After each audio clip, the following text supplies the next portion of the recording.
वाळूचा बेकायदा उपसा न थांबवल्यास आत्मदहन करण्याचा इशारा इंडीचे माजी आमदार रविकांत पाटील यांनी दिलाय। इंडीचे माजी आमदार रविकांत पाटील यांनी वाळूच्या बेकायदा आणि बेसुमार उपशाबद्दल तीव्र चिंता प्रकट केली। राष्ट्रीय हरित लवादाचे नियम धाब्यावर बसवून होणारा वाळूचा उपसा वेळीच रोखला पाहिजे असं ते म्हणाले।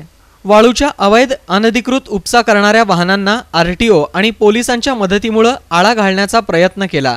पर्यावरणाचा होणारा ऱ्हास, पाणी साठ्यावर होणारा विपरीत परिणाम यामुळे वाळूच्या बेकायदा उपशावर निर्बंध ही काळाची गरज आहे असंही रविकांत पाटील यांनी स्पष्ट केलं। जिल्हाधिकारी प्रांताधिकाऱ्यांनी वाळूच्या बेसुमार आणि अवैध उपशाबद्दल संबंधितांवर त्वरित कारवाई करावी, अन्यथा झळकी इथं आत्मदहनाचा इशारा त्यांनी दिला। कलेक्टर साहेबांना, प्रांत साहेबांना, तहसील साहेबांना माझी विनंती आहे, त्या ठिकाणी रोज 1000 गाड्या भरल्या जाते, त्याकडे आपण दुर्लक्ष करू नये।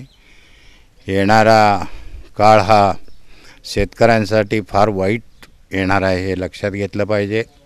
आज पाण्याची पातळी 1000 फुटाच्या वर गेलेली आहे। येणाऱ्या अजून 5-10 वर्षात मला वाटतं काही काळात पाण्यासाठी युद्धसुद्धा होईल। 30-30 फूट त्या ठिकाणी वाळू खोदलं जाते, वाळू भरलं जाते, त्या ठिकाणी कोणीही लक्ष देत नाही। माझी कळकळीची विनंती आहे, आपण सर्वांनी लक्ष देऊन त्या ठिकाणी बंद करावं आणि येत्या 10 तारखेला जर बंद झालं नाही तर 10 तारखेला मी आत्मदहनाचा इशारा दिलेला आहे। 10 तारखेला मी झळकी या ठिकाणी आत्मदहन करणार आहे म्हणून मी विनंती सांगत आहे।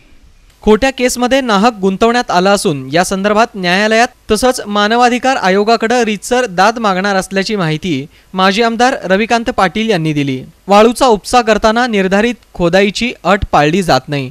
राष्ट्रीय हरित लवादाच्या नियमांचं काटेकोरपणे पालन झालंच पाहिजे ही आग्रही आणि कळकळीची मागणी आहे असंही ते म्हणाले।